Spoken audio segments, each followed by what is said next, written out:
According to standard operating procedure, if an FAA flight controller notices anything that suggests a possible hijacking, the controller is to contact a superior. If the problem cannot be fixed within about a minute, the superior is to ask NORAD, the North American Aerospace Command, to send up or scramble jet fighters to find out what is going on. NORAD then issues the scramble order to the nearest Air Force base with fighters on alert.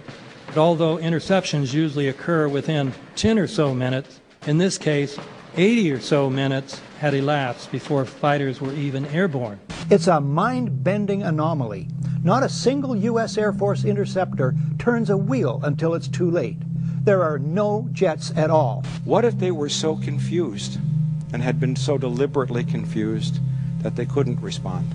The reason that they didn't know where to go was because a number of conflicting and overlapping war game exercises were taking place. It involved the insertion of false radar blips onto radar screens in the Northeast Air Defense Sector. Center Team U, we have a problem here. We have a hijacked aircraft headed towards New York. We need someone to scramble some F-16s or something up there to help us out.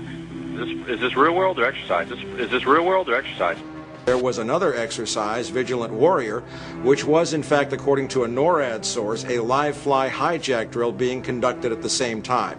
With only 8 available fighter aircraft, and they have to be dispatched in pairs, they were dealing with as many as 22 possible hijacks on the day of 9/11, and they couldn't separate the war game exercises from the actual hijacks.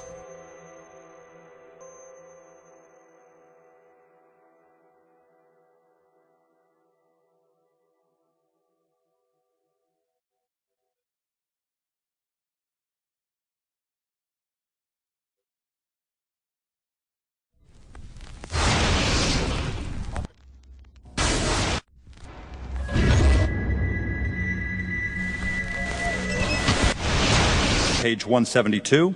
The U.S. government has not been able to determine the origin of the money used for the 9/11 attacks. Ultimately, the question is of little practical significance.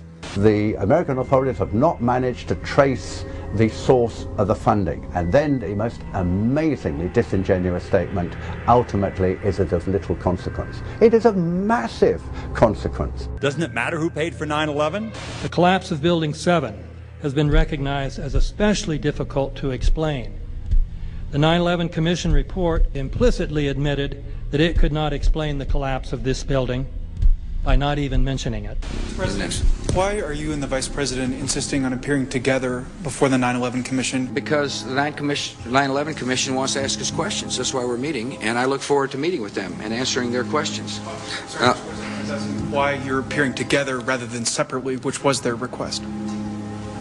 Because it's a good chance for both of us to answer questions that the 9/11 Commission is looking forward to asking us, and I'm looking forward to answering them. Let's see.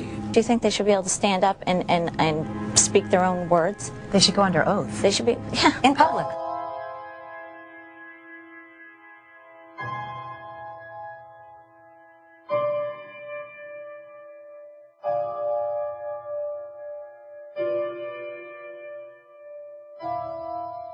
Don't you think that the families deserve to have a transcript or to be able to see what you Adam, said? you asked me that question yesterday. I got the same answer, yeah. The final report was a unanimous report. That means that if there was a single commissioner who had any objection about anything, that fact would be dropped from the report. We have found out that he not only served on the transition team of the Bush administration, that he was a person who wrote a draft memo for the setup of the Bush administration's National Security Council, that he was an individual who wrote the preemptive war strategy that was eventually used for the war in Iraq, that he is a close friend of Condoleezza Rice's. We want him to resign. There is literally nothing in the 9/11 report that the Bush administration did not approve of. We can understand, therefore, why the Commission, under Zelikow's leadership, would have ignored all the evidence that would point to the truth, that 9/11 was a false flag operation intended to authorize the doctrines and funds needed for a new level of imperial mobilization.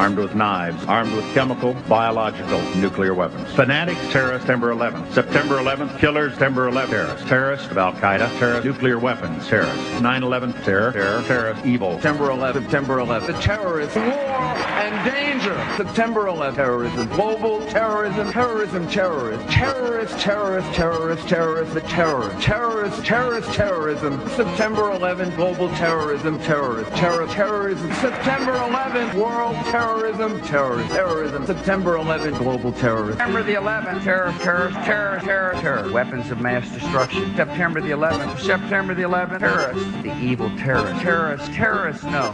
Terrorism. The words are hypnotically repeated. Terrorism, terrorist, terrorist threat, and of course, believed to be linked to Al-Qaeda. But it's the so-called war on terrorism that's in our faces practically 24/7 as the inescapable focus of our existence. One day, our grandchildren will look back on this time and ask, how was the war on terror won? The entire U.S. ruling class, ruling elite, comes to see terrorism as the preferred means, indeed the only means, to provide social cohesion, to provide an enemy image for the society to keep it together. According to neocon theory from Carl Schmitt, you have to have an enemy image in order to have a society. It's a very dangerous thing because now it means that the entire social order, the political parties, intellectual life, politics in general, all based on a monstrous myth. Monstrous myth.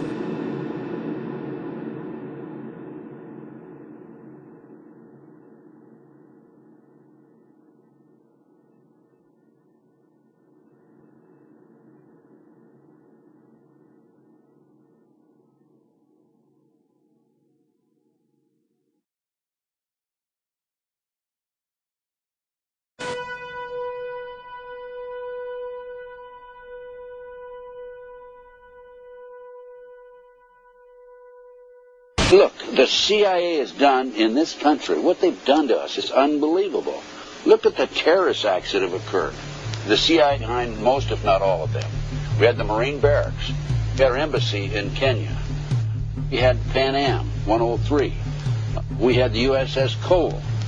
We had Oklahoma City. We had the World Trade Center in 1993. That helped the terrorists blow up the World Trade Center the first time.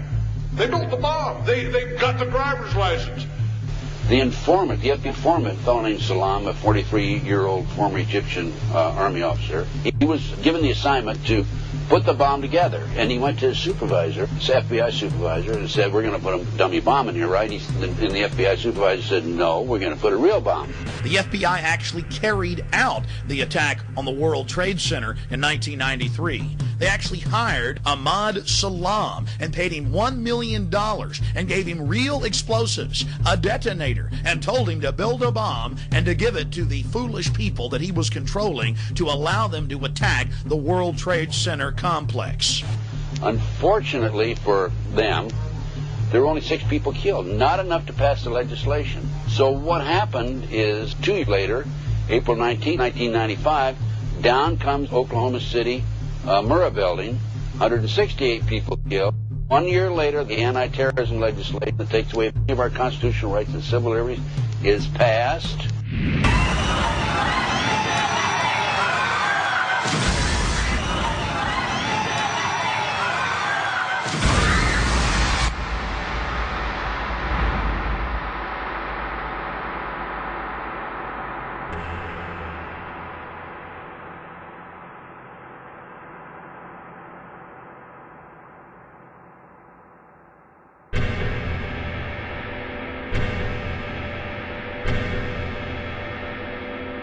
Because at 9:30 this morning, we were actually running an exercise for over a company of 1,000 people in London, based on simultaneous bombs going off precisely at the railway stations that happened this morning.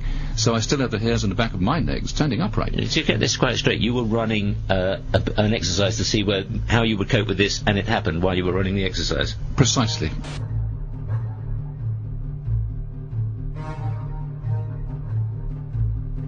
Supposed to believe is some kind of coincidence, there was also an anti-terrorist drill going on 7/7. And again, just like 9/11, they were talking about attacks on the same targets, the same kind of tube stations, and exactly the same time as the actual attack happened, providing some kind of cover for what must be operations orchestrated in some way by the state.